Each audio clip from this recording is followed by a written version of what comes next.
All right, Bethany, you get to take over. Thank you so much. Thank Our you. host this Oh, evening is Bethany. So Bethany, please. Thank you. thank you, Joshi, and thank you, Roxy. Thank you very much. Um, Again, thank you all for coming. And interpreters, just remind you again, I know Joshi just did, but to everyone speak at a slower pace, if you can remember, for the interpreters to be able to interpret for our families. And please don't be offended if one of us asks you to slow down a little bit, just so that the interpreters can catch up. To begin with this evening, we have someone from the inclusion planning teams, somebody to talk about the inclusion planning teams. Katie DeLaRosa from the Boston Teachers Union is the inclusive education liaison, and part of the inclusion planning teams, which all of the schools are mandated to have by June 30th, and she's here to speak a little bit about what that means and what to expect. Hi, everybody. Thank you for having me. I'm going to share my screen.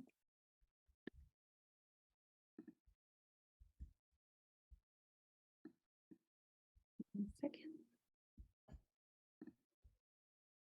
Okay, so as you heard, my name is Katie DeLaRosa. I am the Inclusive Education Liaison for BTU and BPS. I'll explain what that role is in a moment, but a little background about me. I am a special education teacher. I've worked in high schools for the past 15 years. The last 13 years, I was at the Mary Lyon Upper School in Brighton. And then also this year, I started as a social emotional learning coach before transitioning into this position, which I did in April. So this position was created with the new contract between BTU and BPS. It is a role that is supposed to be able to help with the implementation of becoming a more inclusive district. And what that means is that I am a resource. I am a person that will share your resources and somebody that will be promoting collaboration between the various groups of people that are invested in children's education. So that includes central office staff, BTU members or educators, school inclusion planning teams, and I'll explain that in a second, as well as community partners such as yourself. I've also had the opportunity to meet with the Citywide Parent Council so far, Mass Advocates for Children, and Federation for Children with Special Needs. That's it so far, but I'm looking forward to meeting with more soon. So the inclusion planning teams, the goal of this team is to come together and use a research-based process to plan for providing students with access to a full continuum of services in the least restrictive environment. That's talking about students who are with disabilities and also multi-language learners. What is important is for you to understand that the teams, some have already been created, many have not, but the team should represent the different voices of both students and families and educators in each school building. And so that includes you. The principals can appoint or will appoint a number of people to the team. And so if that's something that you have heard about or are not sure about, I would definitely encourage you to reach out to your school and ask more about if the team has started. And if you're interested in joining, that would be even better. All schools, as you heard, need to have their team formed before the end of this school year. And one other really important piece of information is even if you're not a member of the team, there is a strong recommendation, I would even say a requirement that regular updates are provided to the school community, and at least on a monthly basis, maybe at school site council, et cetera, and that there's an established communication feedback loop so that you have opportunity to offer your input. there is a lot more to talk about. And so we are holding a forum. Everyone is invited. We are going to have BPS staff, community partners, and educators. It's on June 8th at the BTU Hall from 6 to 7:30. We'll have food, childcare, and interpretation. I'm sure somebody can hopefully share the link to register. If not, I can put it in the chat after. But we really hope to have as many people there as we can, not only to get information, but to share your information so that we can really do this well. And lastly, this is my contact information so that we can stay connected, my email, phone, and I have a link that I will also share for you to share your contact information with me so that I can come up, create a list of people that I'm reaching out to when we have updates to share. So thank you very much. Thank you so much for your presentation, Katie. You can go ahead and put the link to the June 8th Inclusion Community Forum right in the chat. And then I'll grab that and repost it a couple of times. And thank you again. If you have any questions about those inclusion teams or Katie's role or, being on your school inclusion team, or even who is overseeing the teams, please reach out to Katie. Next, we are going to have a presentation about the extended school year, presenting, first, there'll be 15-minute presentations. We have 2 this evening. I'll be setting a timer for each presentation. We'll have 15 minutes of question and answer afterwards. So I'll let the presenters know. I'll let you know either in the chat or I'll unmute to say there's 2 more minutes to go, and then we'll wrap the presentation at 15 minutes, and then we'll have 15 minutes for Q&A. So our first presentation is, again, extended school year, and we have Zachary Houston, who is an assistant director of ABA services, presenting. Welcome, Zachary. Thank you, Bethany. Really glad to be here. It's been a while since I've presented to SpEdPAC. I see a lot of familiar faces and some new ones here. I have had the honor of supporting extended school year in a variety of capacities for the last 10 years. And right now I'm stepping in support of the director of ESY, who's out on leave at the moment, to speak to all of you today. So I'm going to share my screen, and I very much struggle with speaking slowly. So please feel free to interrupt me if I need to slow down. I am actively working to speak slower, but sometimes I get a little fast. Thank you. Mm-hmm. All right. Can you see my screen? Yes. Okay, great. So the Extended School Year program is a program for special education students. We're going to go into some of the eligibility pieces and what Extended School Year is, what it offers, talk a little bit about our school sites and where you can find additional information for how to RSVP, and a variety of other items. So first, our Extended School Year program is a 5-day, 5-week program for students with disabilities whose individualized education program teams have identified are at risk of substantial regression of skills over the summer. Not every student with a disability is eligible for extended school year. However, if it is in your student's IEP, you are eligible to attend. There's no requirement to sign up or register. And even if you're not able to attend for the first few days, you're welcome to join us at any time, up to and including, we had one year a student who started on the very last day. They happened to move into the city and register and start on the last day of the program. And we welcomed them in with open arms. We have about 4,682 students who are eligible for extended school year in the district.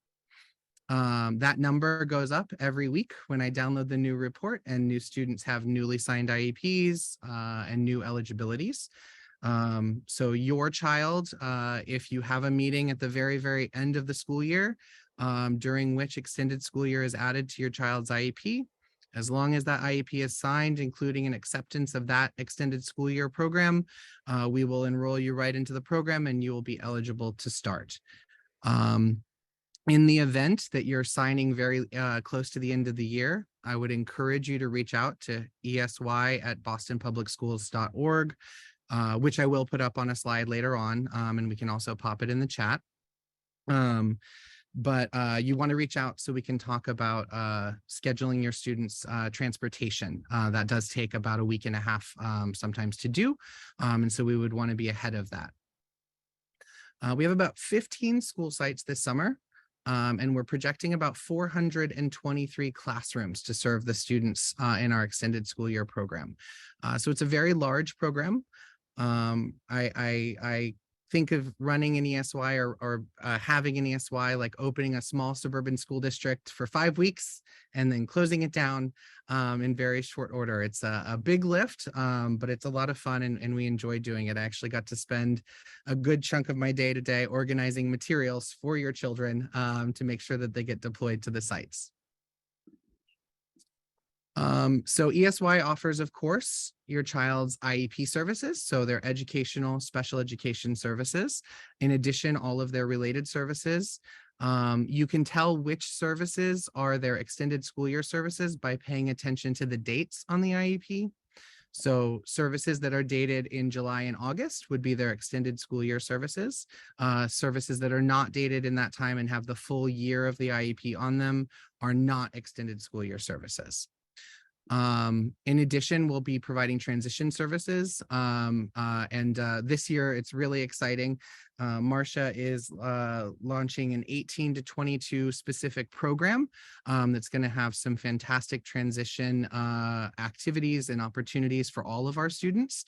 And it's going to include opportunities to get into the community and practice those transition skills that the students need. As well as a variety of other vocational and transitional programs and activities.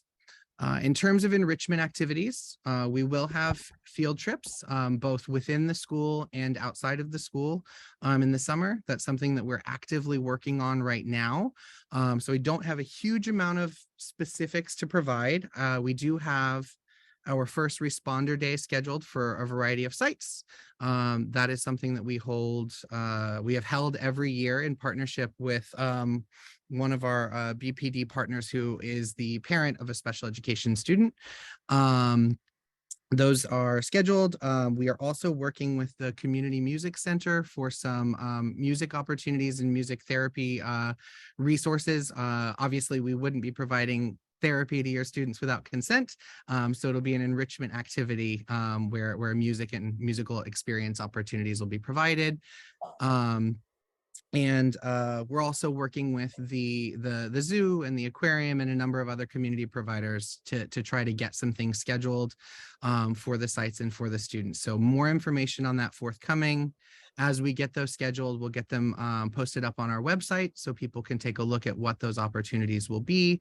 As I'm sure that you all know, partnering with community organizations does involve a whole lot of coordination and making sure that everything's nailed down tightly before we put it out so that we don't offer opportunities and activities that we're not certain that we can make sure that we provide that are appropriate for your children. So here's a quick show of the information on the sites. There's 2 slides for it. So if you don't see a site that you're expecting here, don't panic. The age ranges in those different sites, the coordinators of the site. So those are site coordinators, the people who are the functional principals for the summer. They run the building and manage the schedule and make sure that your students get all of their services. And then there's their contact information and email there. All of this information is also available on the Boston Public Schools website at bostonpublicschools.org/ESY. This is the second page of sites. So making sure that everybody has the additional site information there as well. I'm noticing one quick typo here. The Madison Parks Drive program is 12 plus only, not 9 to 12 plus. So we'll make sure that we update that and make that correct. So as a quick sort of reminder or wrap up, We have our Boston Public Schools website. So all of the information there is kept up to date at all times. Joshi is phenomenal at keeping the information there as robust as possible. You would go to bostonpublicsschools.org/ESY, and that'll give you the most up-to-date information on our extended school year program at any moment. If you're looking to RSVP your student through that website, you'll notice a link to an RSVP or registration information form in all of the languages. What you'll need to be able to do that, to unlock your student's information, will be the student's last name, their date of birth, and their student ID number. So that'll be that 6-digit number that's associated with your student as a Boston Public Schools student. When you put that information in, there's no button to click to turn it on, which I always find confusing or gives me a little bit of a pause. Sometimes people reach out and say, I don't know where to click to make it show me the information.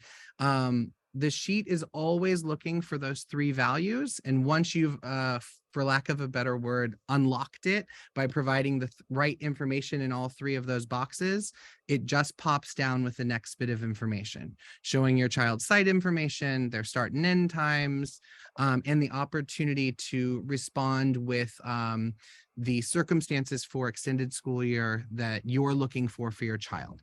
So you have the option to respond, yes, I would like a full day program for my student and I would like for them to attend.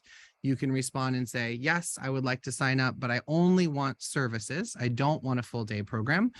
And that means that you have the opportunity to participate in some of your students' related services, and you can schedule those directly with the providers, and they'll work with you to set up a schedule that'll work with you. They're provided a list directly from us, directly from that RSVP tool of the families that have said, I only want services, and they'll know to reach out and connect with you to set those services up. One big point, and it's also listed on the website about that, is when you opt in for services only, we can't provide transportation. So by doing that option, you would be opting out of the transportation services for the summer. So that's a really important point. We just are not able to do individual transportation schedules to that extent.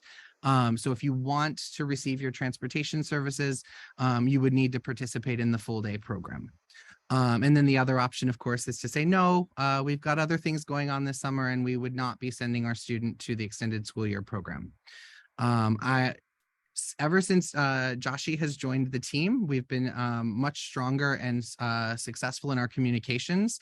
And so if you're getting those RSVP emails and text messages and phone calls and maybe just haven't had the chance to respond to them and would like them to stop, each time I run them, I take every person who's RSVP'd already out of the list. So the way to make sure that Joshi doesn't put you on the list for the next phone call or text message is to just go to that website, put your RSVP in, and then I'll make sure that you don't receive any more of those communications.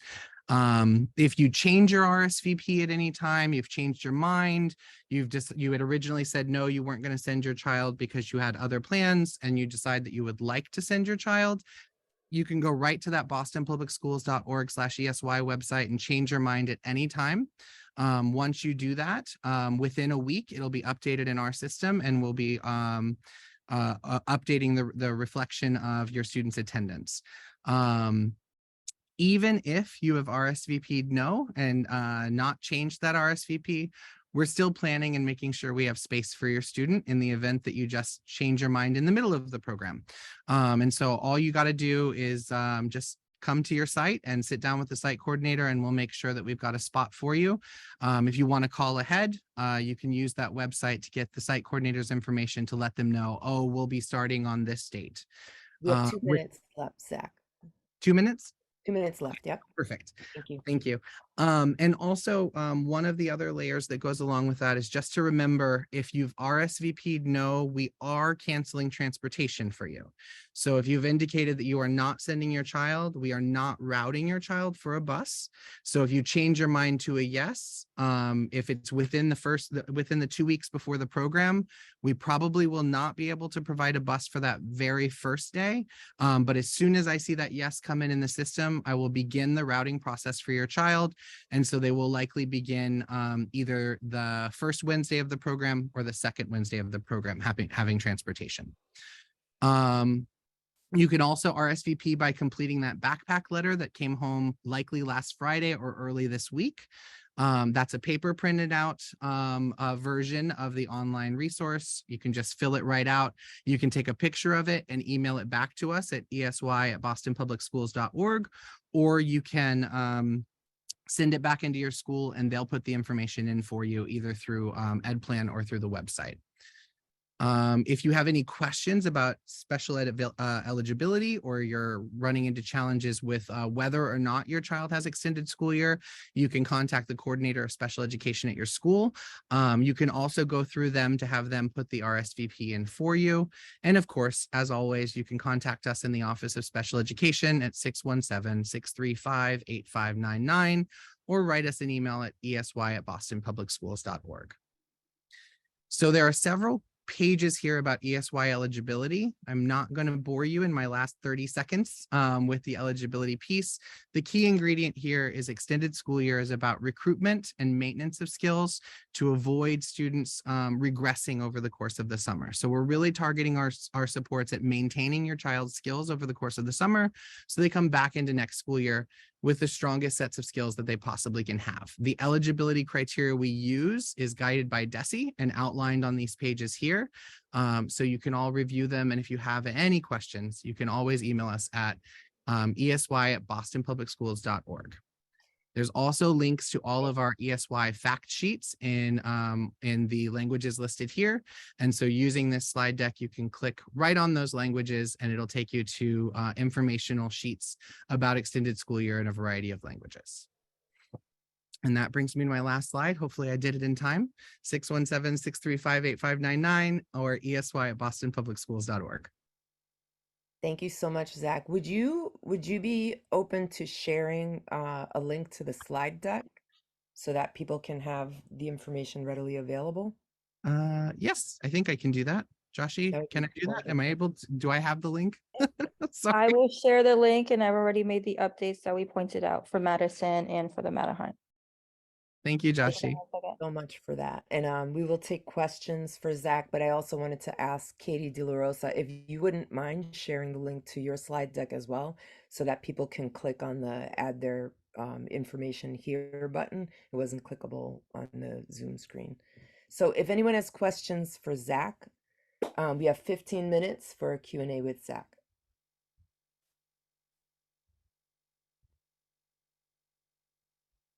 You can go ahead and raise your Zoom hand. I see Jack, you have your hand raised. Go ahead. And raise your Zoom hand if you would like to ask a question, and just keep it up there. Hi, Zach. Hey, so I notice that the classroom to student ratio is about 1 to 20 or more. Obviously, every class is going to be like that, but I'm sure some other parents notice that too. Can you explain how, even with that higher student ratio, BPS is going to be able to provide those, recoupment services to kids, even though some of the sub-separate kids are going to be in a bigger classroom? So I'm glad you brought that up, Jack. So we actually maintain the school year ratios that we have for our students. So the reason you see that classroom size count is we've got 10 years of data on extended school year student attendance and participation. And so we build out the program based on historical attendance on a variety of factors, but every student will be in the same classroom size ratio that they're in during the school year, with a maximum of 12 students in any room at any given time. There may be more than 12 students on a class list, and I don't want anyone to be alarmed by that.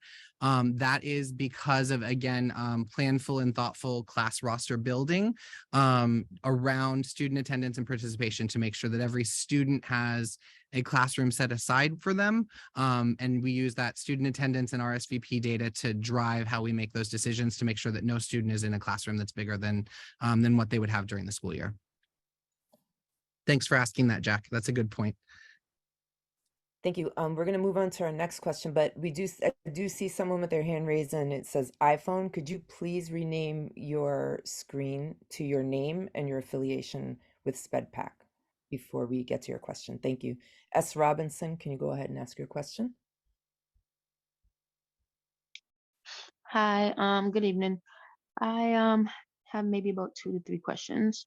Okay. So I noticed that there's like 2 options for parents, the ESY, extended learning, and the learning academies through SchoolMint. Yeah.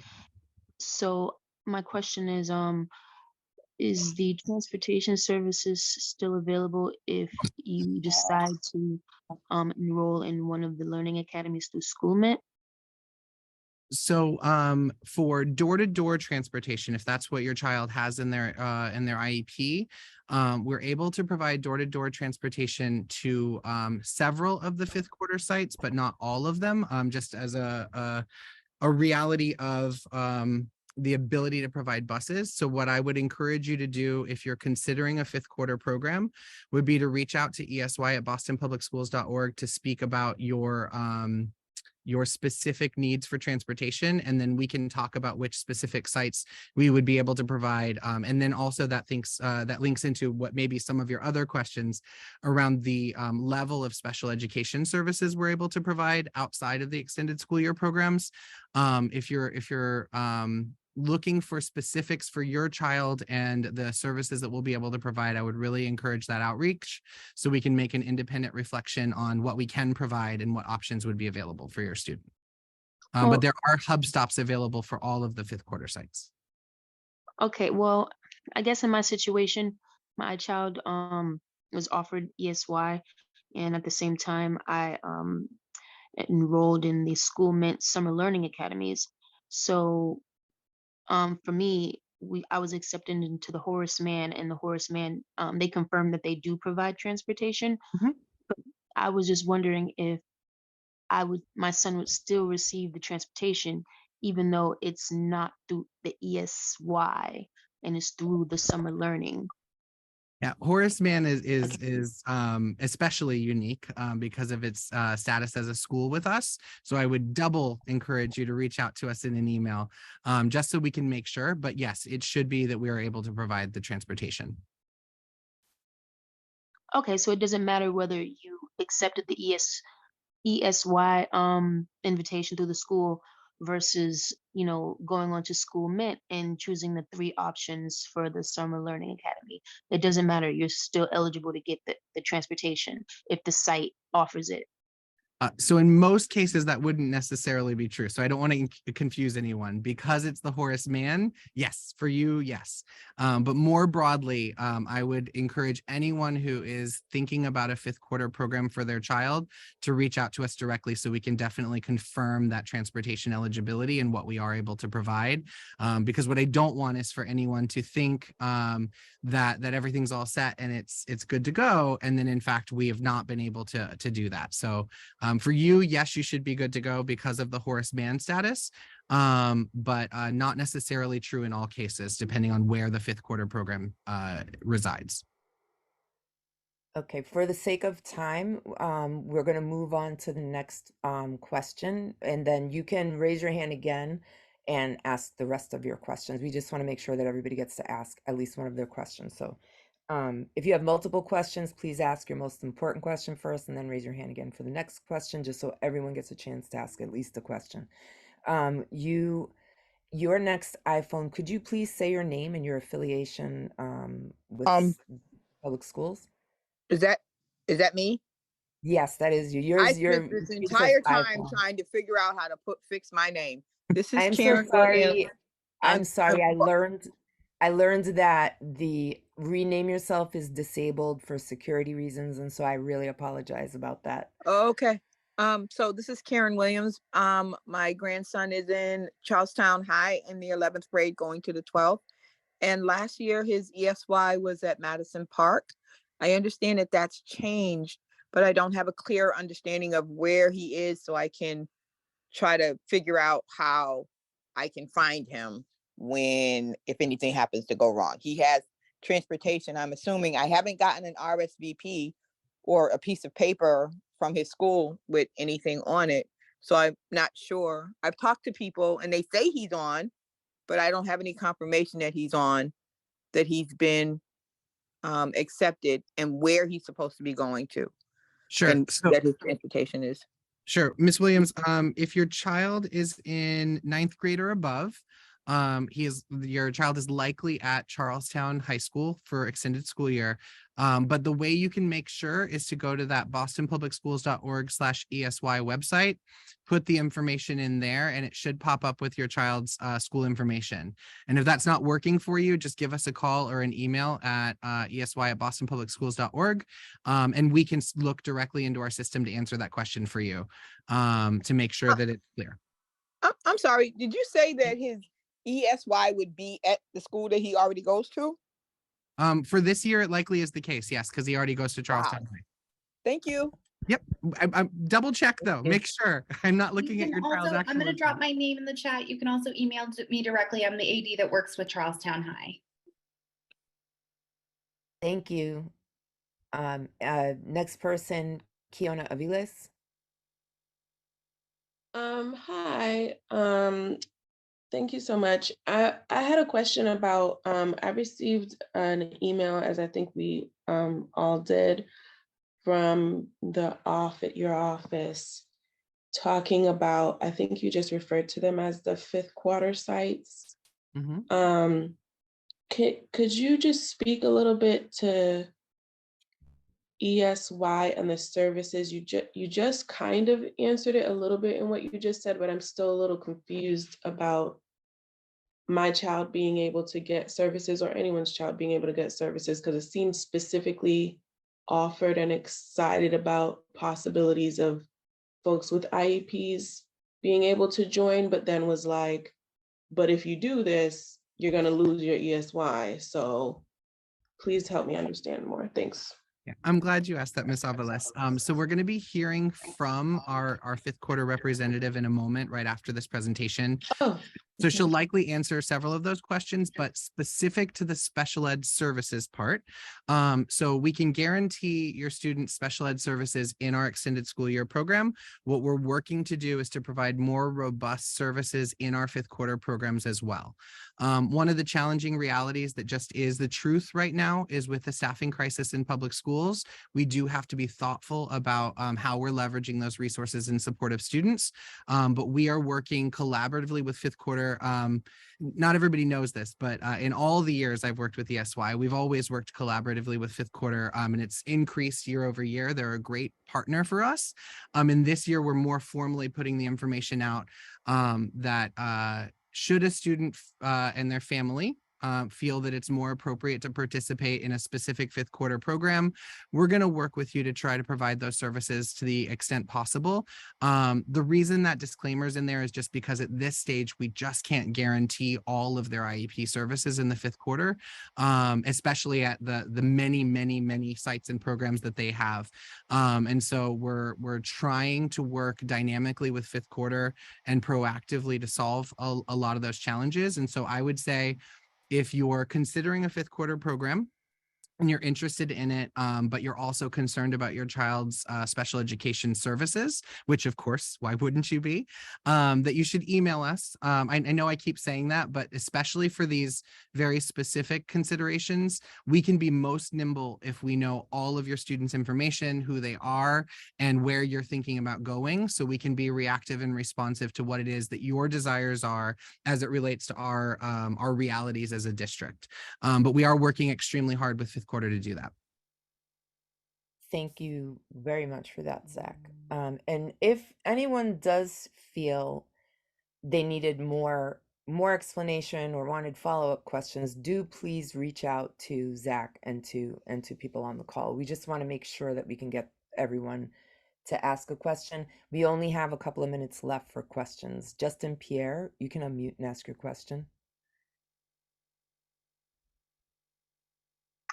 Hi guys, how are you doing? Hello. Yes, sir. My question is, you talk about 20 kids who wanna be in the classroom, and then I don't know how you wanna deal with that. Like if you do a group of the 4, and I'm a little bit concerned about, because each child have different thinking, because they have, some of them is more advanced than other one. I want to know exactly how to wanna make it works. For some kids is a little bit more advanced than other one. Sure, Mr. Pierre, that's an excellent question. So in our database where we're working on our extended school year assignments, we actually group kids into types of classrooms based on the programs that they're in during the school year. And so students with similar profiles will be placed together so that they can learn together. And I want to assure you all, there will be no classrooms with 20 students in them. So we are bound to that legal maximum of 12. There will be no classroom with more than 12 students in it on any given day. Thank you, Zach. Annie Dunn, you can go ahead and unmute yourself and ask your question. Hi, thank you so much. I have a question about the interplay between fifth quarter and ESY. I only learned about fifth quarter as a potential option from an email earlier this week. And I'm wondering if additional inclusive rooms will be added to the fifth quarter site. I registered my son on Monday when we received the email, but he is deep on the wait list now for the fifth quarter. And I'm just wondering if inclusive classrooms are being added to accommodate children with IEPs. So Ms. Dunn, I'm really sorry to hear that the first email you received on this was this week. We did send an email out to all of our extended school year families back in March. I apologize that you didn't receive that. And the reality is that we are working, like I said, with our fifth quarter partners to make sure that our students on IEPs are supported and prioritized for access to the fifth quarter programs. Alba has been a phenomenal partner in that work. And the fifth quarter applications process has actually added a student on IEP flag for their consideration to help give them priority in that entry process. Unfortunately, I am not as fluent in fifth quarter's lottery and admissions process as Alba is, so I bet she'll have a lot more to say about that. But I do know that not all of the programs are full, and so there should be additional opportunities, and I'm sure we'll hear more from Alba about that. Thank you again, Zach. Yes, all of these questions about fifth quarter, if you can save them until after the next presenter, she is presenting about fifth quarter. So if you could save them till after her presentation, she may even answer some of your questions during the presentation. We're going to make it through the next two hands raised. And I apologize, we're just running out of time. We want to make sure that we honor everybody's evenings. For the rest of the people who have their hands up, please put your questions in the chat, and someone here from BPS or SpEdPAC will connect with you and make sure that your question is answered. Patty McCormick, you can go ahead and unmute and ask your question. Hi, thank you. So I'm asking as a parent rep from Madison Park, also on the inclusive planning team. I want to know, I understand the attendance as it's generated over the year is how we apply the summer. But my question is, how do excused absences relate? Is that a consideration if there's a medical note? Because just given the community, I would assume there's a lot of kids who have doctor's appointments to attend, mandatory as part of their health needs. Yeah, thank you for asking that, Ms. McCormick. So I want to make sure I clarify that point. So we don't use the students' attendance from the school year to guide our projected classrooms and our spaces. We actually use student attendance in ESY in prior years to guide that structure. So for example, we know that older students, which makes sense, it's their summer, are less likely to attend on on a regular basis than younger students. Students with autism diagnoses tend to attend at higher rates. And so we have that data that we use to guide the process, and we've been refining it and growing it over the years. We're not using the students' school year attendance because to all of your points about medical appointments and different things that happen during the school year that could impact an individual student's attendance over time. So we're actually looking at our own data with working with students from prior years to guide that process, not the individual students' school year data. Thank you, Zach, for your answer. And we're going to move on to the next presenter. Thank you, everyone who asked a question. And if you have a question, if you have your hand raised, please put your question in the chat, and someone from BPS or SpEdPAC or on this call will connect with you to get your question answered. If you want to, yes, go on and add it to the chat. Thank you very much, everyone. Our next presenter this evening will be speaking about the fifth quarter summer inclusion overview. Her name is Alba Cruz-Davis, and she is the Executive Director of Expanded Learning Opportunities. Welcome, Alba. Thank you. Thank you so much, Ms. Moffi. And thank you, Zach, for that amazing overview of ESY and our collaborative effort to date with regards to fifth quarter. If somebody could make me co-host so I can share my presentation, or if whatever you'd like to do, or I can share my slides. Oh, I'm already a co-host. All right. I have to ask you to please not judge me. I have very poor tab hygiene, as you can see, but I managed to figure it out. So bear with me. And thank you so much for the invitation. We're very excited about summer 2023 as it represents the first, if you would, pilot of our efforts to ensure opportunities for children that are in the ESY program. As Zach mentioned, this has been an ongoing effort, and I can speak to that with more detail, but we've had ESY students in our fifth quarter throughout, and this year our goal is to be more intentional in terms of offering opportunities. So I'm going to minimize this so that I'm not in my way. So just to give you an overview of what that might look like, our district curriculum, which I know is different than the ESY, which is more tailored to the individual needs of the child.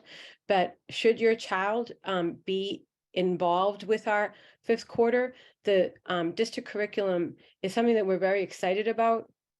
And that is defined learning. It's a project-based curriculum, which has been very effective for February and April acceleration academies, and as well as last summer, which was the first summer that we used it.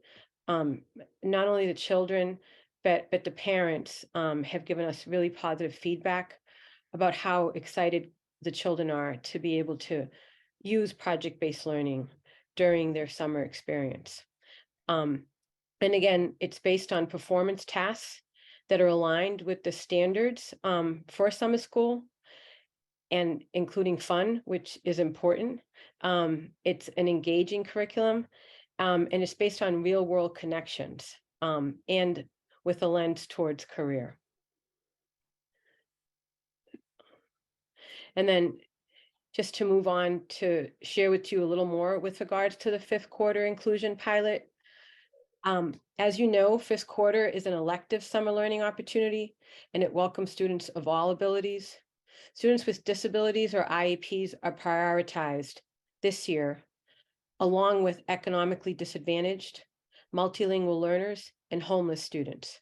So this year, we've flagged children with IEPs, as we do for economically disadvantaged, multilingual learners, and homeless students or HERN network students. In our pilot program this year, as I mentioned, our intention is to ensure that fifth quarter programs offer more opportunities for children with IEPs, and that those offerings can meet the needs of students with a wider range of abilities. as Zach alluded to, and I'm happy to speak a little bit more to with his help if necessary. These programs are in addition to our traditional expanded school year programming for students whose IEP requires specially designed instruction or related service learning time. Many students traditionally enrolled in ESY are able to select first quarter inclusion opportunities. For example, last year, 17% of the students that enrolled for summer 2022 were ESY students. So how are we intending to do that, and how have we envisioned making this happen? You may have heard of our vision sites last summer, where we provided hub-stop transportation, fresh meals prepared on site. So what we've done this year, we've changed the name to super sites. We have to work on a better name. Super sites are a model that support and promote the inclusive setting. So what I mean by that is that we have 5 super sites, as you can see: Blackstone, Charlestown High, Mattahunt, Mildred Ave, and Orchard Gardens. Each of those sites not only have summer programming for fifth quarter, but are also serving as an ESY site, so that it would be easier for a student in ESY to be able to attend one of those programs, because they're co-located with the ESY, and hence we're able to offer support services if needed. So this is what we consider phase 1 of our summer inclusion, which is largely made up of the fifth quarter opportunities, again, co-located with ESY programs in these super sites, where the programs can tap into services and supports if needed from an ESY program. I also want to point out that for K0, as you know, there are limited seats in the academic school year. And unfortunately, this is a similar situation that we're contending with for summer. So they're not necessarily guaranteed. This is something that we know, like our high school credit recovery programs and our programs for children that are in the 9th and 10th grade have grown exponentially. So this is something that we're hoping to address more intentionally next year. So Zach spoke to the lottery, and I'm going to try and give a brief overview. But for the fifth quarter assignment process, families sign up for opportunities and they're encouraged to select more than one. Again, applications are tagged or flagged for priority areas. For instance, ESY students are a priority area. Again, in addition to HERN students or homeless students, English language learners, economically disadvantaged also. And these include students with disabilities. So program and site coordinators who are working in fifth quarter are apprised of this and slot priority students, and then accept these students in the queue. So what I mean by that is, when we ran the lottery, which was May 15th, all those children that were priorities were flagged as such. Everyone else was in the queue after them. And wait lists were created for programs with more demand than seats that were available. So again, in terms of phase 1, we're learning to walk before we can run. And as with our schools, we're currently developing readiness in our fifth quarter programs to create inclusive opportunities. Again, students will be matched to receive the services they need to the greatest extent possible. Many programs are ready to ensure that. BPS is providing resources for programs that have indicated readiness and to which students have expressed an interest. If a program is selected that cannot support inclusion, then the student's subsequent choices are prioritized.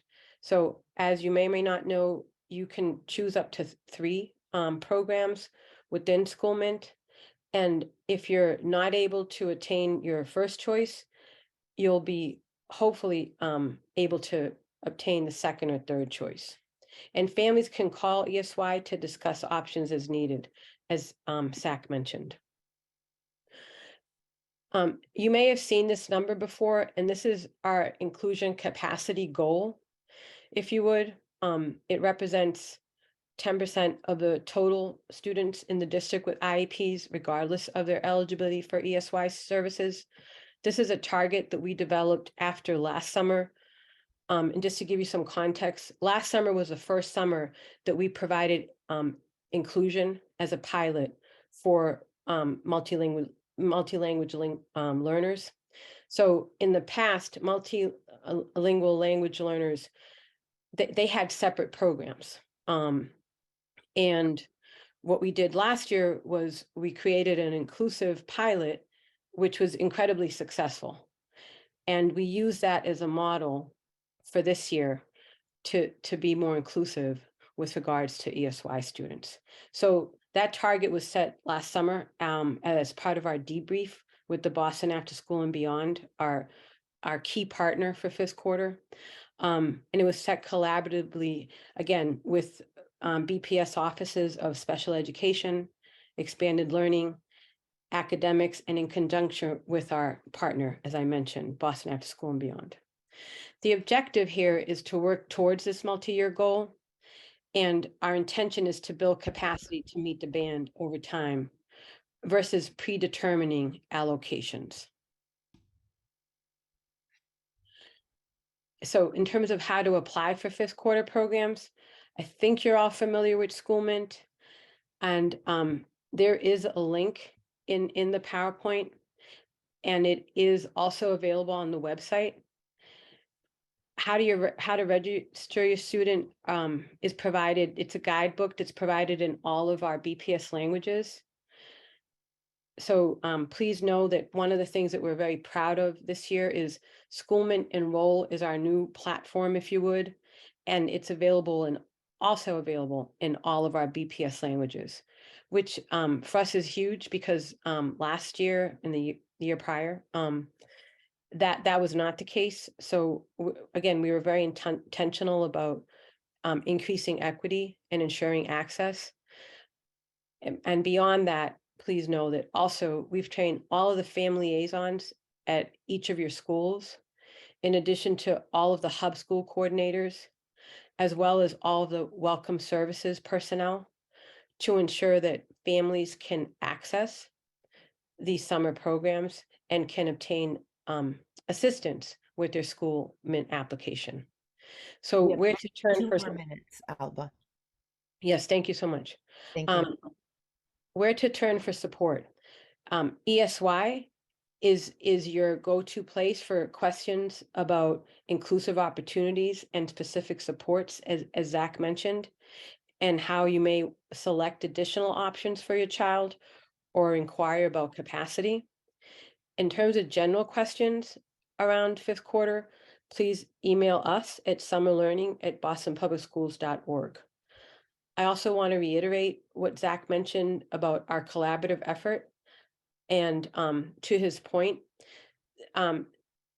yes, this is a pilot, but again, please remember that 17% from last summer that we're building on.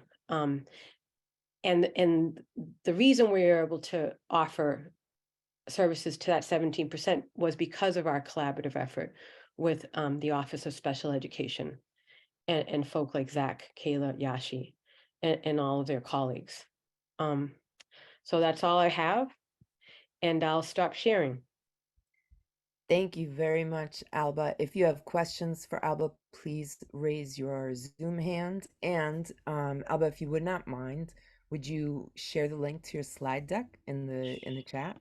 Yes. Thank you very much. Again, we have 15 minutes for questions. We'll try to get quickly through everyone's questions. Please ask one question only, and if you have another, raise your hand again so everybody can get a chance. And if for some reason we don't get to your question, put it in the chat and somebody from this call will connect with you and make sure that it's answered. Jack, I see that your hand is raised. Go on and unmute.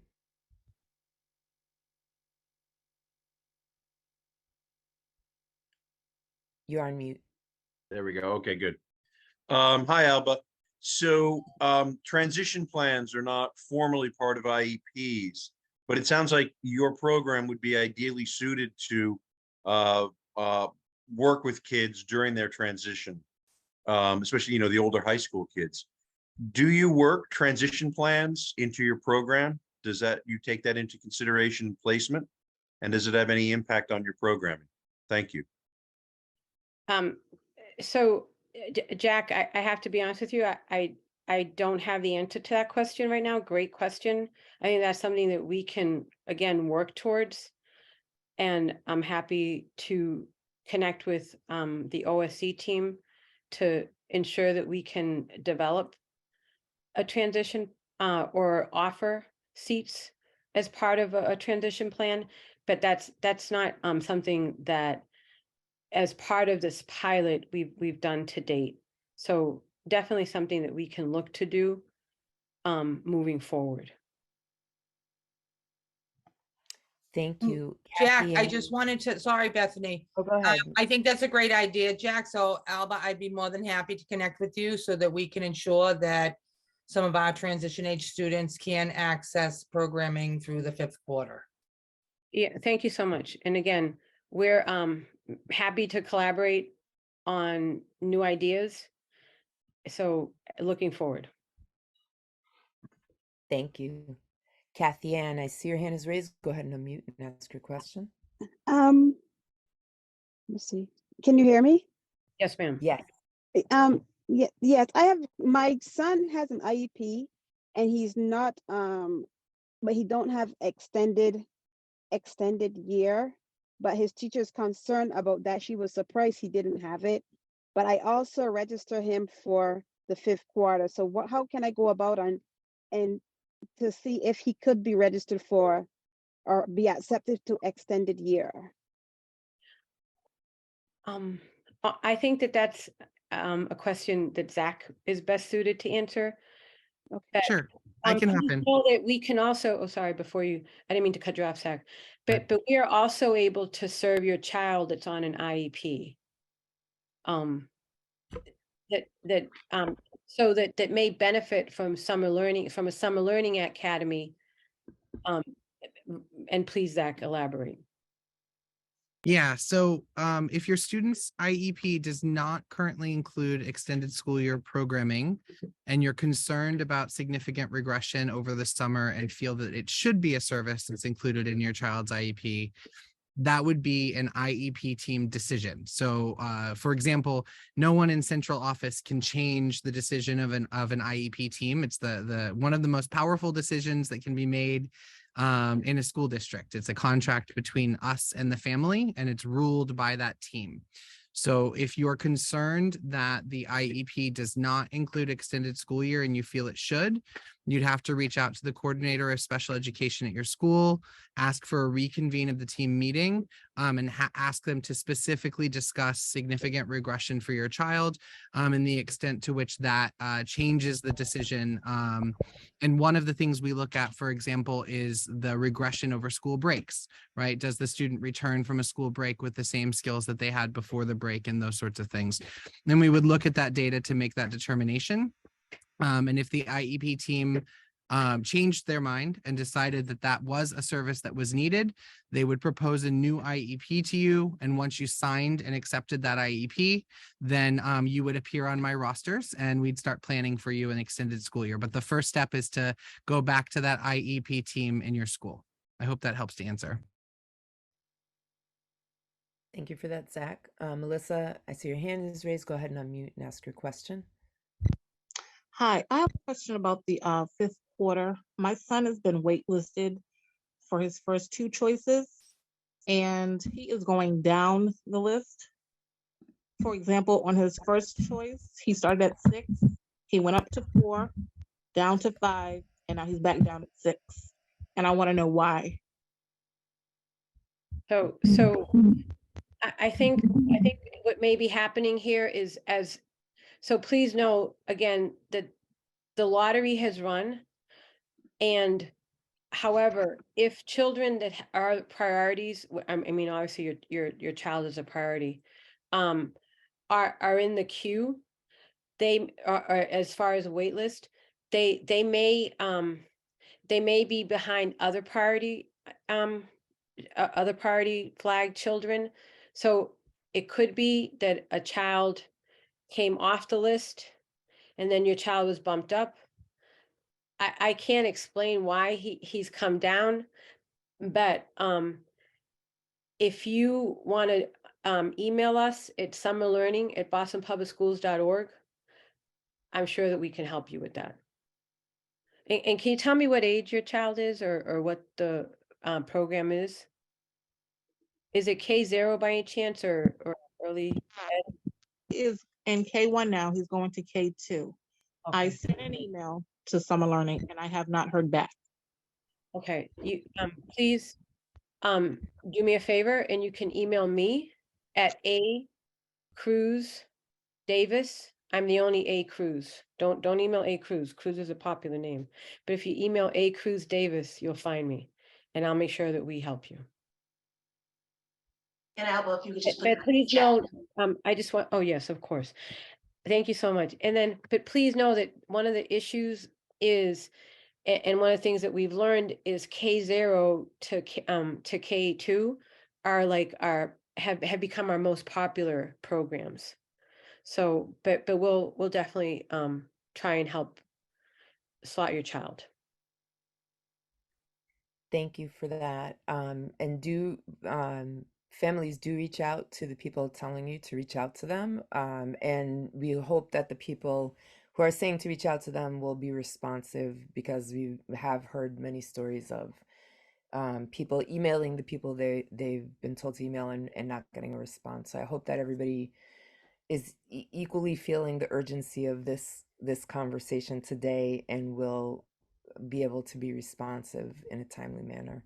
Yes, and S. Robinson. thank you so Oh, go ahead. much I'm for that. sorry. Go ahead. No, Go I ahead. want you to know, one of the,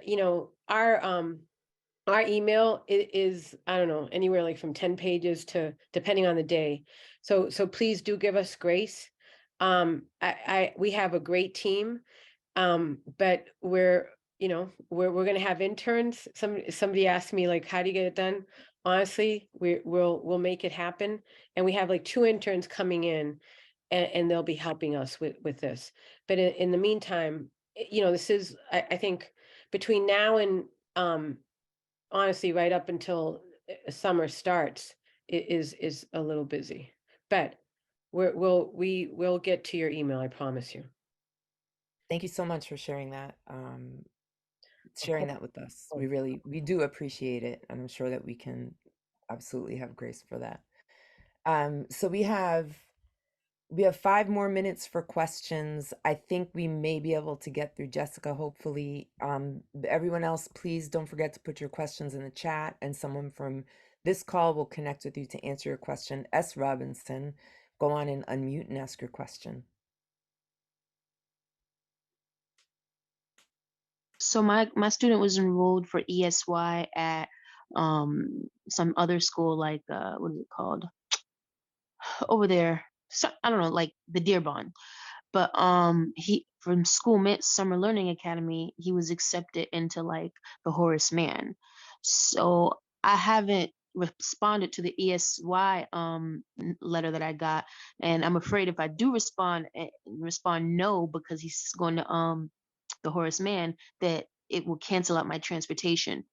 So I'm just curious, if I respond no to ESY, will it transfer out the transportation, and I won't be able to get the transportation at the Summer Learning Academy, even though the transportation is in my son's IEP? That is a really excellent question. I'm glad you asked it.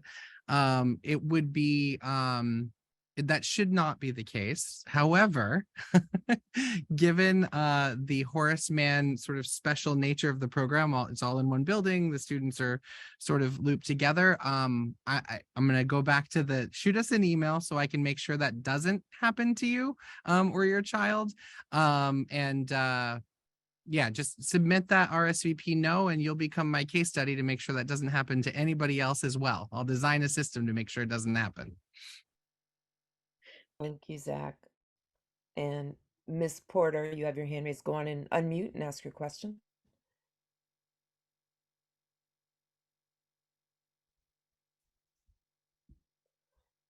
Ms. Porter, are you with us on the call? You can go on and unmute and ask your question. We can come back to Ms. Porter. Annie Dunn, would you like to unmute and ask your question? Sure. This is the question I had asked before that they recommended I actually pose to Alba. I'm just wondering if additional inclusion rooms will be added to the super sites based on the demand. Thank you. So Annie, great question. And we are honestly in a process that is sort of at the end, if you would, in terms of like the space allocation. We start planning for summer like in November. And the slots or how this works is, and this is something I'd like to bring to your group. So we have people, that is programs, community-based organizations. Right now there are 67 and 63 schools for a total of 130 programs that we're offering. But how it works is they apply like in December for fifth quarter to run a fifth quarter program. And we start basically rating them and reviewing their applications in January. So by the end of January, we already know, by the end of January, let's say mid-February, we have the programs that are slated for fifth quarter and the number of seats that they're offering, et cetera, are already set. So for this year, the answer to that question would be no.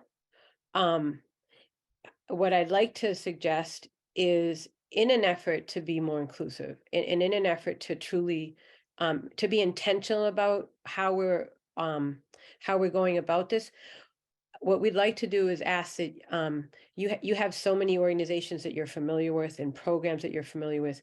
We'd like you to ask them to apply to fifth quarter to be a partner, so that we can be inclusive in terms of not only bringing kids in, but having spaces where other children come in, because your programs are much more suited or familiar and can offer these services, so that we can truly like expand opportunities.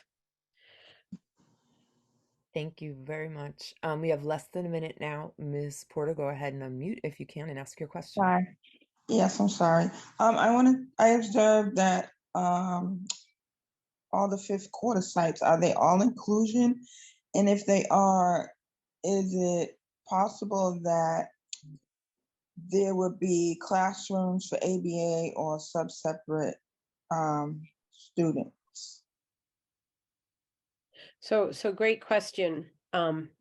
That's our goal. And again, going back to the application process, we do have community-based organizations that have expressed an interest in offering these services. And those fifth quarter sites, the super sites that I mentioned, the Blackstone, again, Charlestown High, Mattahunt, Mildred, and Orchard Gardens, those sites have programs within them that overlap with an ESY site. So in those instances, I can say we'd be more likely to be able to accommodate. And Zach can speak more to this. But let's say you wanted to apply to a program that may not be a super site, then we would try to figure out if it's possible with that CBO, if it's a community-based organization or a program at another school, to see if that would be possible.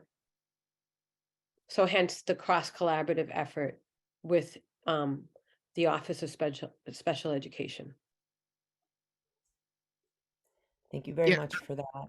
Agreed I'm sorry. completely with what Alba said, and I want to add one small thing for our students in our ABA programs.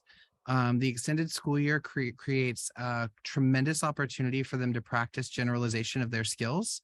And so it could be a really good opportunity for your child to get instruction on the same goals and strategies by a different group of people than they see during the school year, and for them to practice their social skills with different people who still have that applied behavior analysis skill set. And so specific for our ABA students, I would really encourage a reach out to ESY at bostonpublicschools.org to go through what your perspective is and what you're thinking about between fifth quarter and ESY, so we can make a really thoughtful solution for you and your family. Thank you, Zach. Thank you very much. And our final question will be Jessica. You can go on and unmute and ask your question.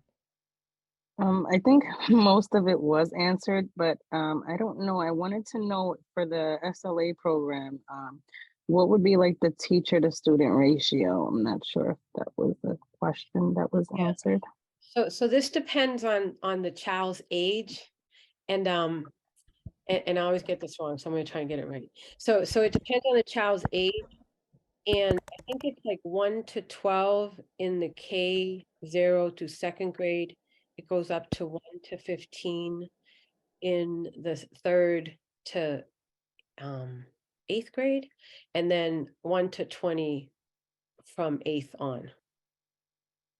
I think. Don't quote me.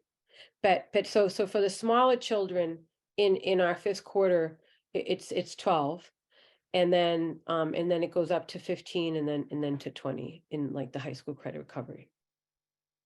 Or older, actually high school credit recovery may be a bit more, but for like, let's say our 9th and 10th grade who aren't in high school credit recovery, it may be about 20, depending on the program.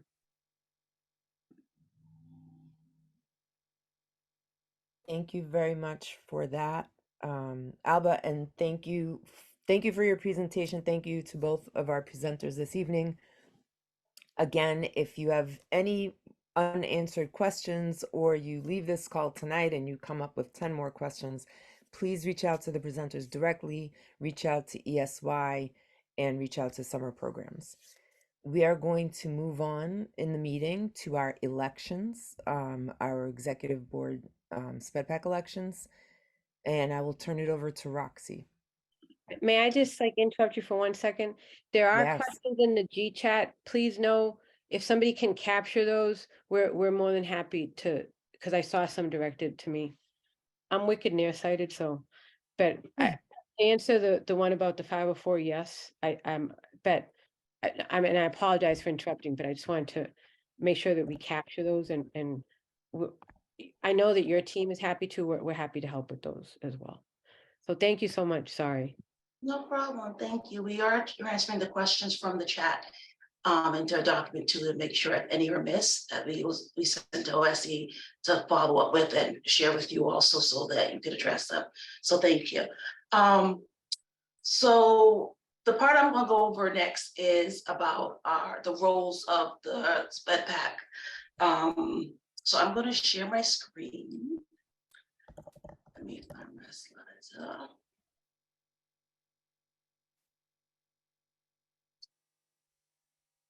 Oops, sorry about that. Okay, and I'm gonna keep it brief. Sometimes, a lot of times, our families are asking, like, what does SpEdPAC do? So I want to just give an idea too, especially if you're considering running for the various positions of a board member or alternate, just to get an idea. And it's centered around really advocating for services for our special ed students who may be on IEPs or 504s. But that is the overarching role. Tonight, and the roles and positions are chair, vice chair, secretary, treasurer. We can also have anywhere from 3 to 8 board members at large. It varies year to year. And then also 2 to 4 alternate members. What is the role of the chair? The role of the chair that I'm currently in, that I am not running for re-election for.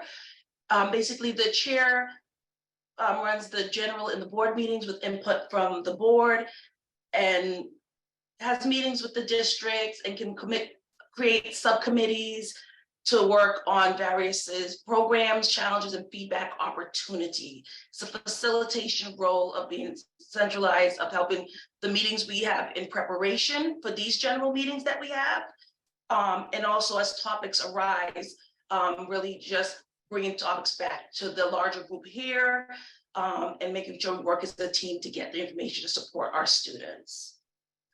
The vice chair role, most of it is really supporting the chair and working collaboratively to really make sure that all the duties and things I just described about the chair can be done. The recording secretary, as it states, makes sense. The individual that, for the most part, may take some notes and keep a record of the notes. And the treasurer, whenever we do have funds or donations, or if BPS was giving us money for something, they would take care of the receipts and everything like that. These are how the roles are outlined. Depending on how the board wants to run the meeting, you can use these interchangeably. Like some people might be a treasurer, might say, oh, but I don't have a problem taking the notes, right? So nothing is fixed in concrete. Just like our students, some need flexibility.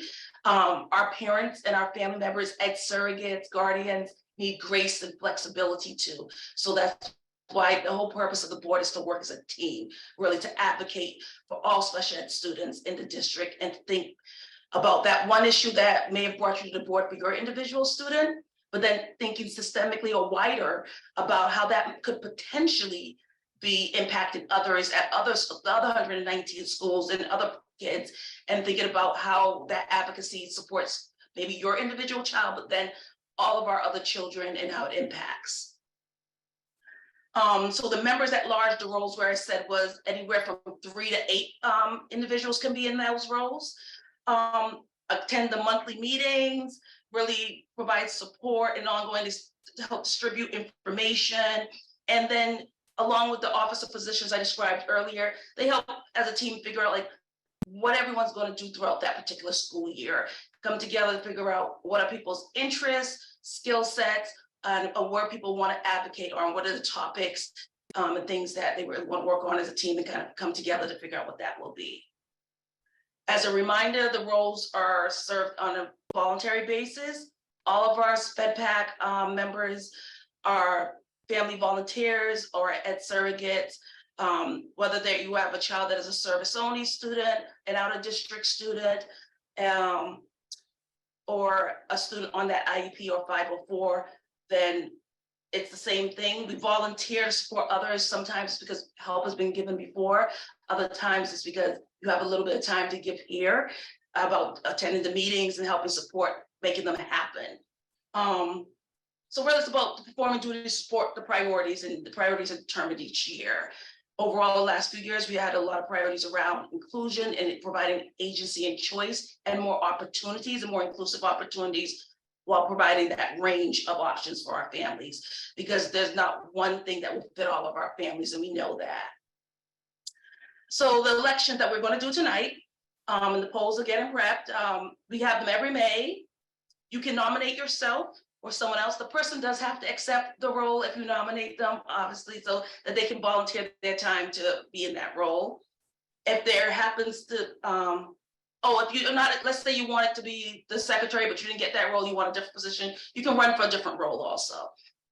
If there's a tie, you can either do a runoff vote, or we as here can vote to say they run this position together if the numbers are tied.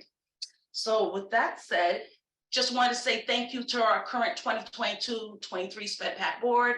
And thank you to all you, our members at large. And all of this information is translated and is on our Boston SpEdPAC website also. If you click the About Us, you'll see it near as you scroll down the bottom. It has all the information about the roles, our bylaws, and the website is usually updated every year who our board members are also. This was at our resource fair with many of our lovely board members to help bring these things to our families. So with that said, I am going to stop sharing. First, I just want to check in. Does anyone have any questions about the SpEdPAC board or the elections that will be happening tonight?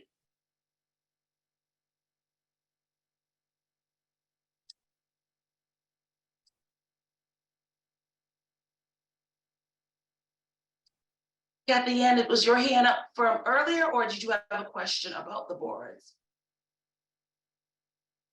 Maybe you'll come back. Lisa Jean, I do see your hand up. Yes, hi. My hand, oh, sorry.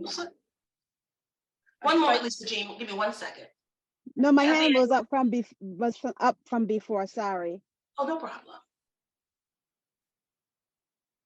Go ahead, Lisa Jean. Oh, okay. So I'm interested in serving. My daughter wants to get off her 504 sometime next year once she's settled into her new school. And so I don't know how that would work with me continuing in a role, but I would really like to. And the other thing that I wanted to bring up was I really love the idea of at some point changing the bylaws so that parents who have a disability, who have a child in BPS, could also serve on SpEdPAC, because I think that's an interesting role that, you know, some parents could fill, you know, just to add more information and more support to the students. So I just wanted to, you know, throw that out there to see what's possible for me continuing. So we'll start with the first part of it. The first part of the question was about continuing. So as long as you have a child that has a disability in EBS, you can run for a board member. Right now, as the bylaws state, it is not for parents that have a disability. The focus is on, because it's the children that are in the school, that's the focus. But the board can just have a discussion. That's not something that would be decided here, obviously. The board can have a discussion and they can vote on if any bylaws, there's a strong recommendation to change the bylaws so that it's, and even if a parent doesn't have a child that's being impacted by the special ed or 504 services, that they think it is beneficial to have parents that have disabilities and no children with special ed on the board. But as far as your interest, we will, once we get to the polls after, it looks like you're the only one that had a question, then we will be calling each role and giving everyone here an opportunity to run for any of the positions. The caveat being that at this point, based on the bylaws, you do have a child that has a disability in Boston Public Schools. So the first one that we will start with, and I know we're running right at the end of the time, so I'm going to jump right into the position. So the first one we will check with, okay, Charlie, go right ahead. Yeah, I just want to double, because I'm just going to the bylaws in the double check. So voting members and executive members, there's specifically within the bylaws what the requirements are. And then, so that's the entering. But I just want to state that we didn't ratify the bylaws that it's annual. It's still 2-year terms. We never ratified the suggested changes. So the bylaws still stand from 2011. So the bylaws have an alternating plan in them, and happy to put it in the chat where that the certain roles are 2 years and 1 year, if the individual in the role wants to continue within the role. Right. There is no what I'm saying requirement is that the individual stay in the. On the annual, so there's a section that you were talking about the annual election and all of that. I just want to make sure that you're pulling, because there's suggested there are suggested changes to the bylaws, but the bylaws that haven't, we never ratified those suggested changes. So just to make sure that we're looking at the bylaws that are in place, that are in force since 2011. The board has not, the elected board has not ratified any new or modified any changes since 2011. I just want to make sure that we're pulling. I believe I stated that the elections happen in May, and if someone is staying in their role based on the timeline, but that I can't force someone to stay in a role. Right. What I'm just going off your slides. That I it don't stated believe the that this elections is the happen annually. conversation for this meeting right now. This is a question of bylaws that can be had at a board meeting, at a later discussion. No, Bethany, this has to do with what roles are actually available. So if are they all open? That's my question. Are all the roles All open roles, then? it appears that they're all open, and as it has always been the case that the roles are held by parents of BPS students. So if someone is in a role with a two-year commitment, I would say that as if their child is aging out, then they are no longer in the role. And if that is something that the new SpEdPAC can get together and discuss and change in the bylaws. So what I'm asking for clarification is that are all the roles open? So does that mean the people that were supposed to be in two-year roles, which I believe is the secretary and the treasurer, that they're opening those positions, and so we're going to have elections for all four positions tonight? So in answer to your question, those individuals, if they have not answered the question with what they want to stay in the role, it's going to be asked one more time before that position is run. There are only two people in that role, and one did not say whether they wish to continue or not, so it will be asked tonight as we do the polls, if they wish to continue for their second term. If they do not, that is a personal choice. No, that is fine if it's their personal choice. That's what I was asking is the steps to understand, because when I was reading the slides and everything. So I'll just let this proceed then. I'm just trying to get clarification, because I was reading, and then people were saying that this is annually, and we're putting up certain things in the chat for people to read, like what is and I'm not clear if we're using the suggested language or the actual language itself. That's all. So I took the language from the bylaws, Charlie, and when my slide said that elections happen in May, it didn't say all positions. For this night, we're going to deal with the specific positions we're doing elections for now. So thank you. Thank you. And everyone who is planning on running for a seat tonight, please don't fear this conversation. This just shows how we love to talk through all of our problems and make sure that everything is on the up and up. Sorry to interrupt you guys. Roxy, our interpreters. So for our interpreters, if you're still here, feel free to stay with us and just send me an email, put it in the chat so that we can correct the time that you've been here so we can pay you accordingly. I am sorry that we're running a little late tonight. No, I do apologize for that. And the other aspect of that is we do use language. So if you do speak another language and you want to run for a role, please don't think that whether you need to speak English to be in these board positions, because we do have access to interpretation and communication among each other for other languages too. So I will get Bethany and Veronica, and then we'll list I'm sorry, Kelsey and Veronica, and then we'll say the roles. Hi, thanks, Roxy. No, my question was just a clarifying question, though, also about how we tally, these votes, how you actually accrue the votes. You'd think I'd remember from last year, and I just don't. So can you speak to that? Absolutely. So when we pull up the polls, it will be based on the poll numbers.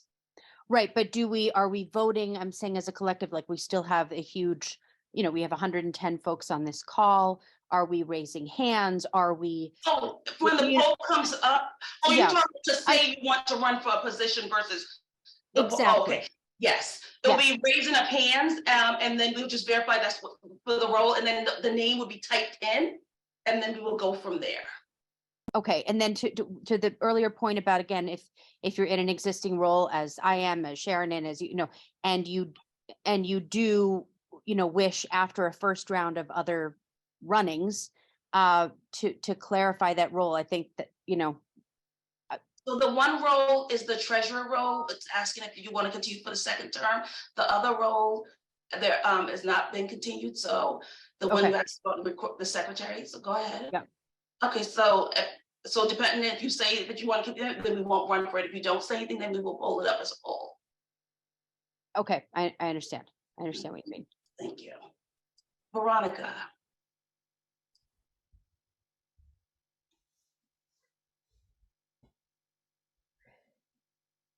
And Veronica may have stepped away.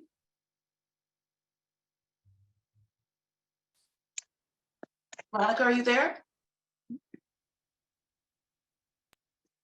Okay, so we will start with the first poll, which is for the position of the chair. So if an individual is interested in running for the chair position of SpEdPAC, then please raise your hand so that, oh, sure, sorry, I did, but give me one moment. Veronica, you should be able to see the message asking you to. Okay. Hi. I can hear you. Okay. My only question is, can you be on the board at the school and then be on the board of SpEdPAC? Yes.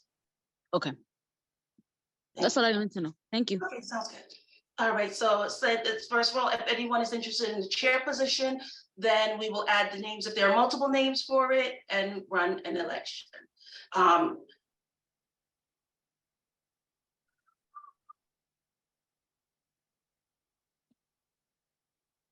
So with no hands raised at the moment, I am going to go on to the vice chair. Oh, Jack.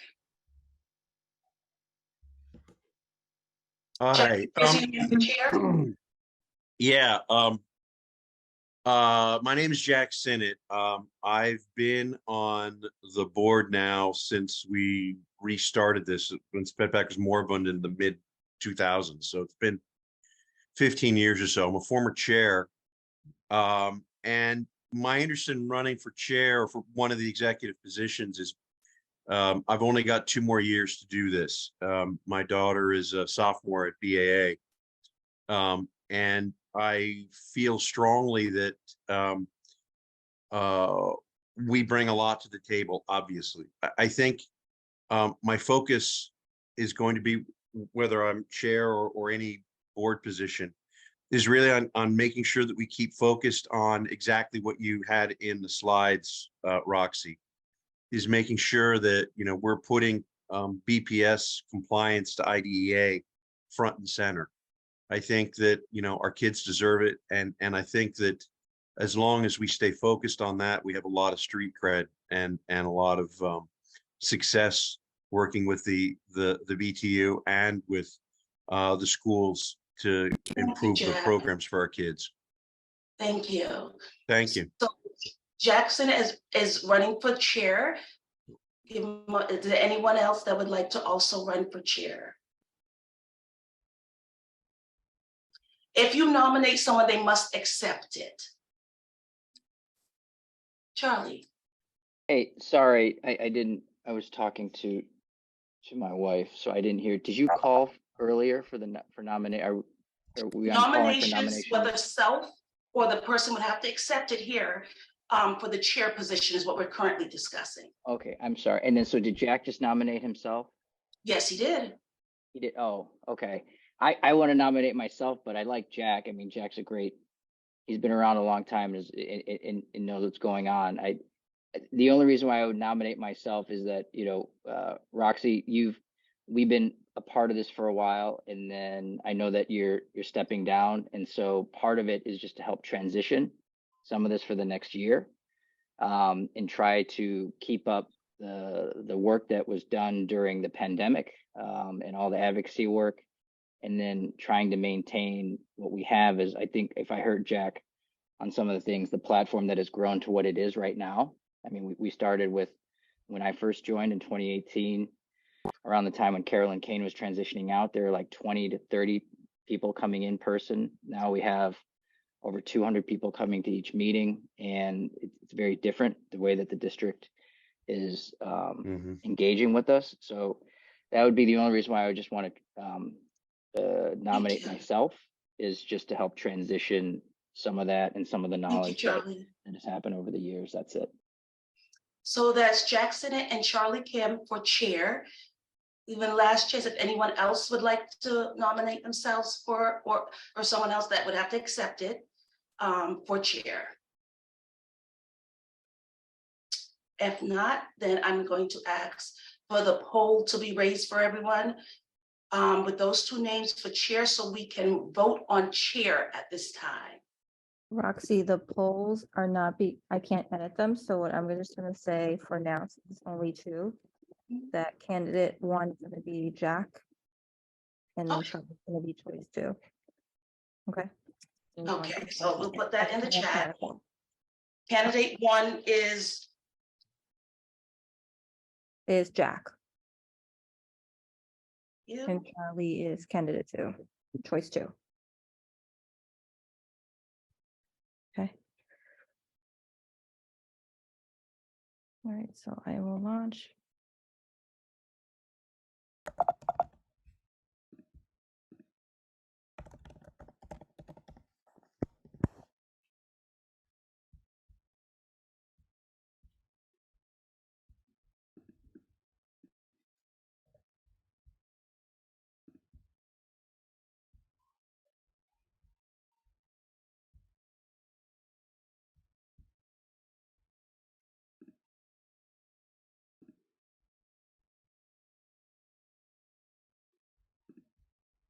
So if you can use the poll to vote, you should be able to see it currently.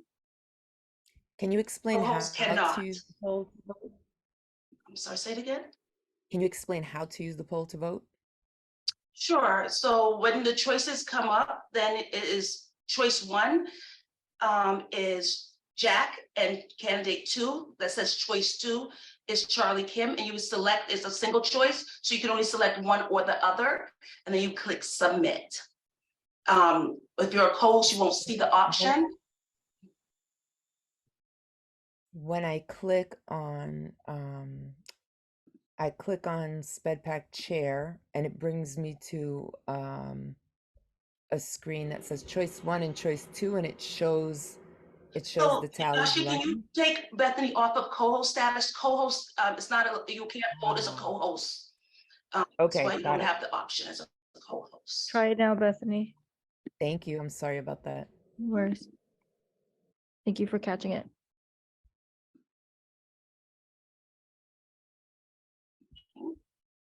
And just waiting for it to slow down, and then we will end the poll. Please raise your hand if you feel like you need more time. Because if you're still like, I'm still pulling it up or I'm processing before I click my selection, let us know, and we will give that additional time. Otherwise, 10 seconds and the poll will end. 10, 9, 4, 3, 2, 1.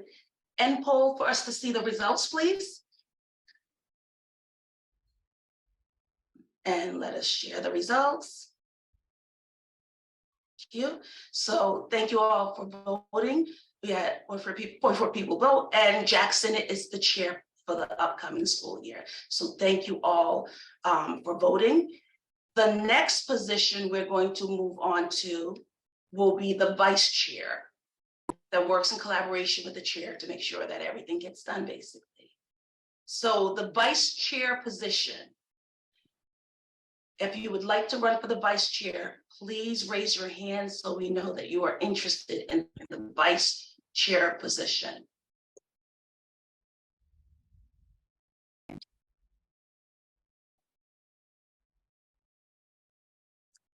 Elsie, let me.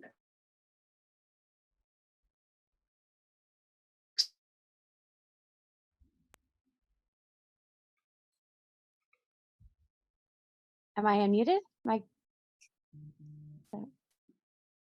Yeah, you're muted, Kelsey. Unmute. Okay, there you go. Kelsey? Yeah, okay, thanks. Thanks to everyone organizing as usual tonight and running a good meeting. For those of you that don't know me, I'm Kelsey Brendel. I'm excited to meet the few of you that I haven't yet already met. I'm currently an executive board member, the mother of a young son with multiple disabilities. So I have certainly walked the walk, both with him and alongside so many parents and our special ed families, as well as really building relationships within the district to support the most vital and pressing needs. And frankly, right now I'm running tonight as vice chair because this is such a critical time for our families and in the relationship that we have with the district. We have this seat at the table, and we've really got to take seriously what collaboration looks like and do some serious work to organize, with Thank you, Kelsey. Limited time, so I'm keeping it. Okay, thank you, Kelsey. Thank you so much for the consideration. So Kelsey has raised her hand for vice chair, just checking to see if anyone else interested in running for the vice chair position?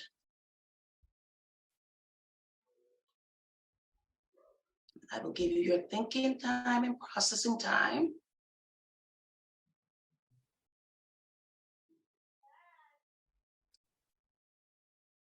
Okay, so no one else is interested, and Kelsey will be the vice chair uncontested.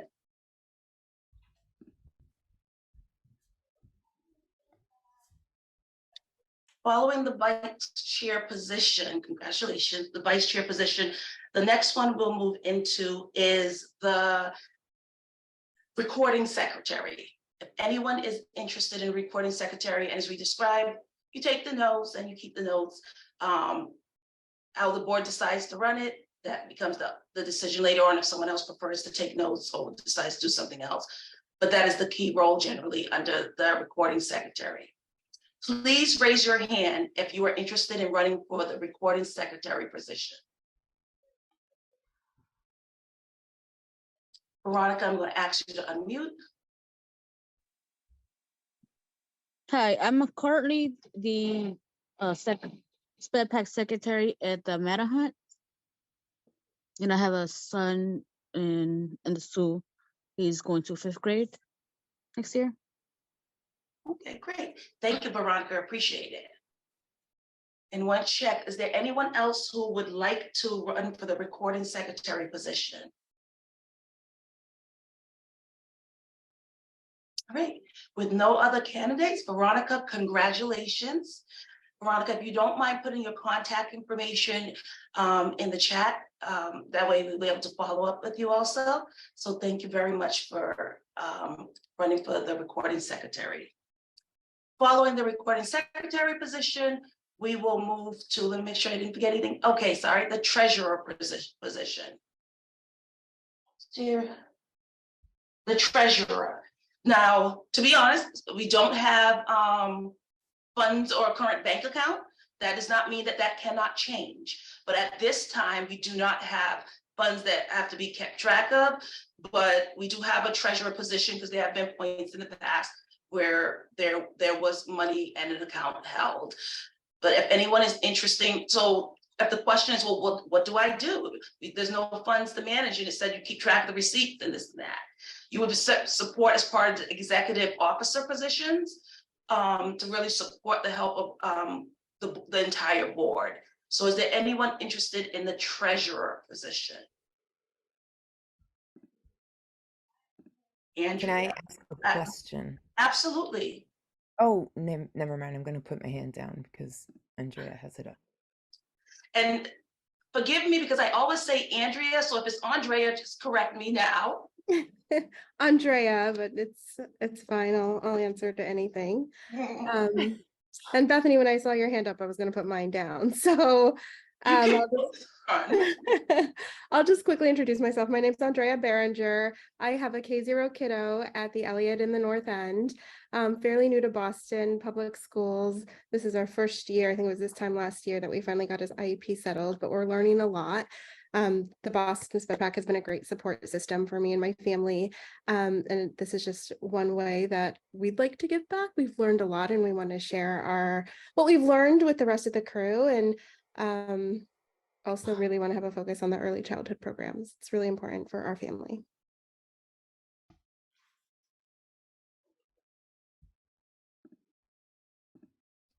Thank you, Andrea. I forgot I was muted. Is there anyone else who would like to run for the treasurer position? Rosa R. I see you're applauding and raising your hand, so let's see, Rosa. Rosa, I am asking you to unmute.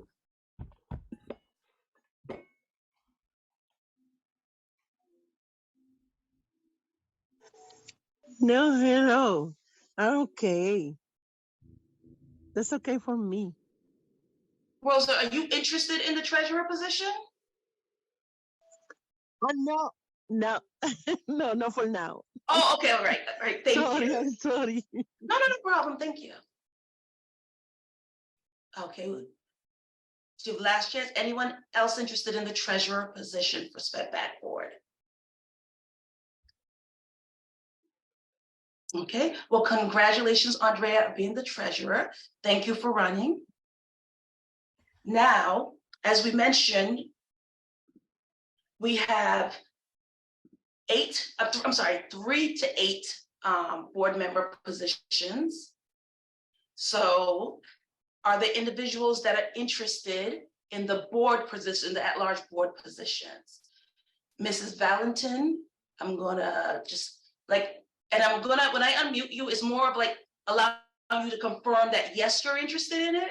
And then just 10 seconds of hello, because we're very behind schedule. So Mrs. Valentin W, asking to unmute, please go ahead. Hi, good evening. Thank you. I am a 7th year Boston Public School teacher and a parent of two children with disabilities. One is in VPS at the Harvard Kent. Thank you. Thank you. And Beeps, asking to unmute.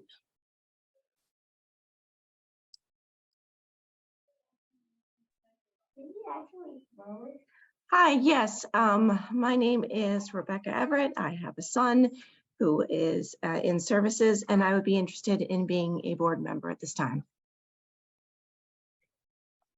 Thank you, Rebecca. And can you share what school you're at?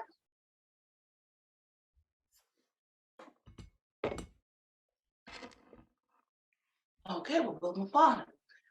And I know I muted and then you can't unmute. I'm sorry. Bethany, I'm gonna go down the list. Hi. I am interested in remaining on the board as a board member, and I would have run for something more significant.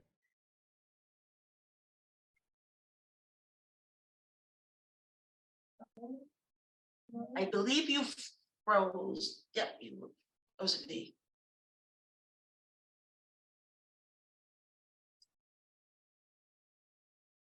So Bethany's currently frozen, but I'm going to ask him to unmute while Bethany's in the process of coming back to us.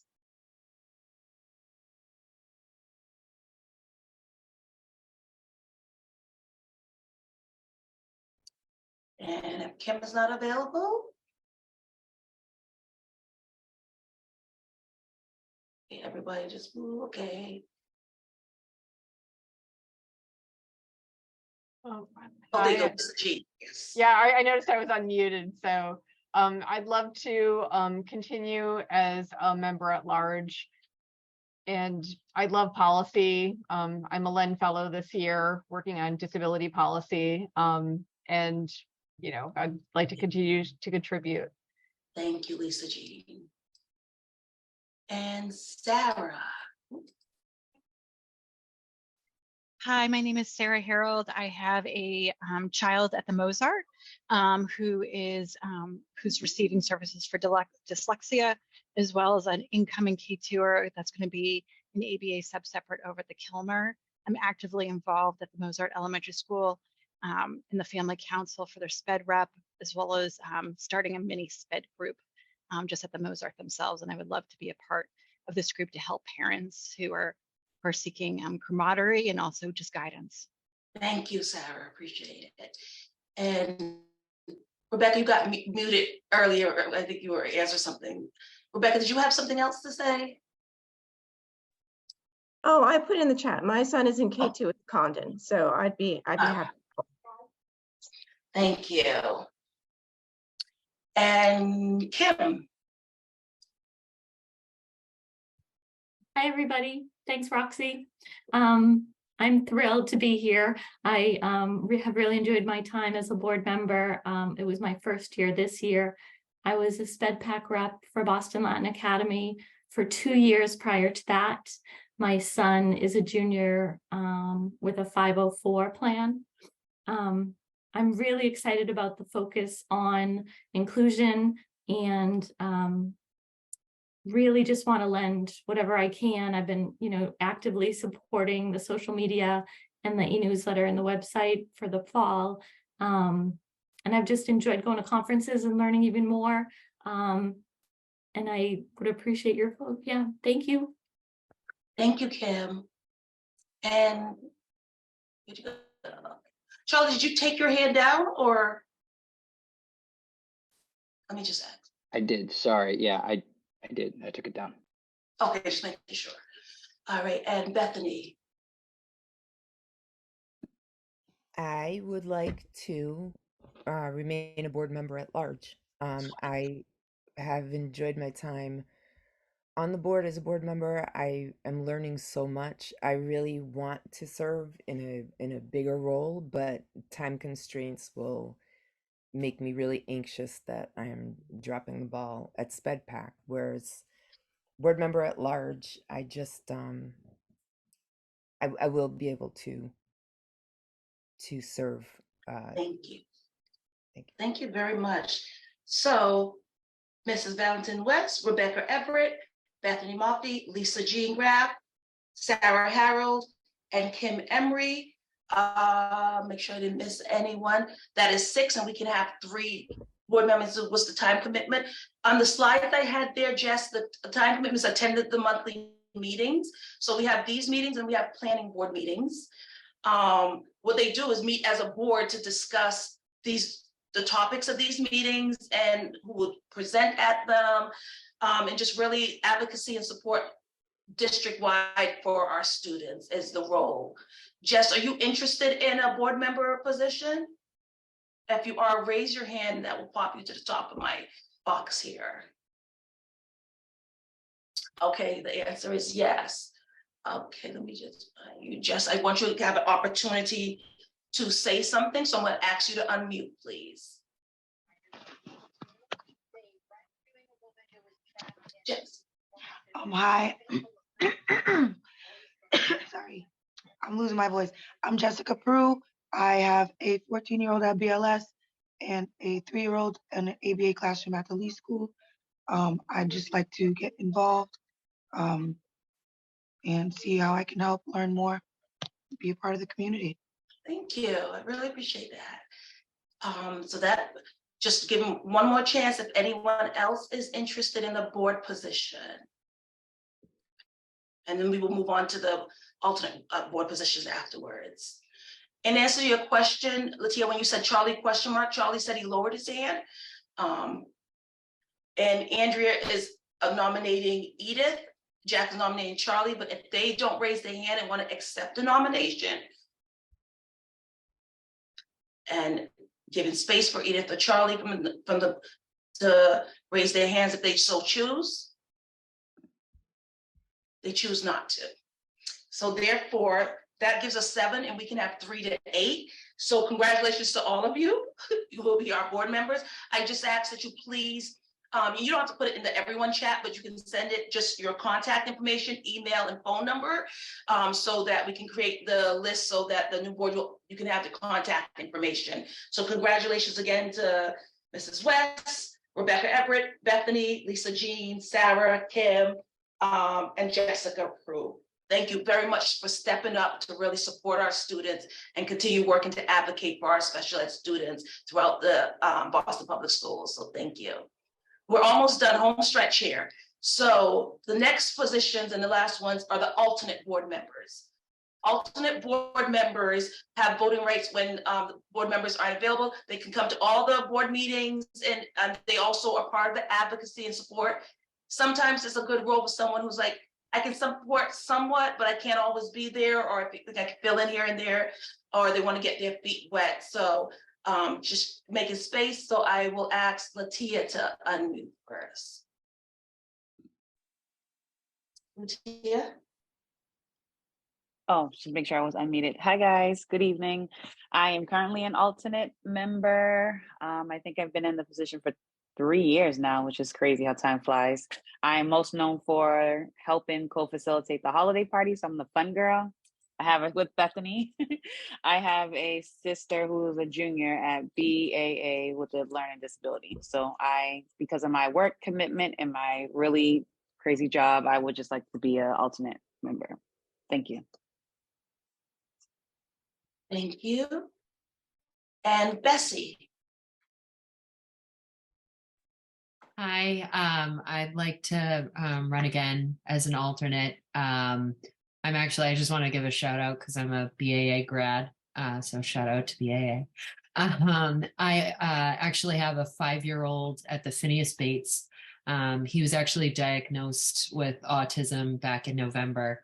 So I'd love to try again and be a little bit more involved and just help out as much as I can. Yeah, so Thank you, Bessie. It's good to see you. Good to see you. And Charlie.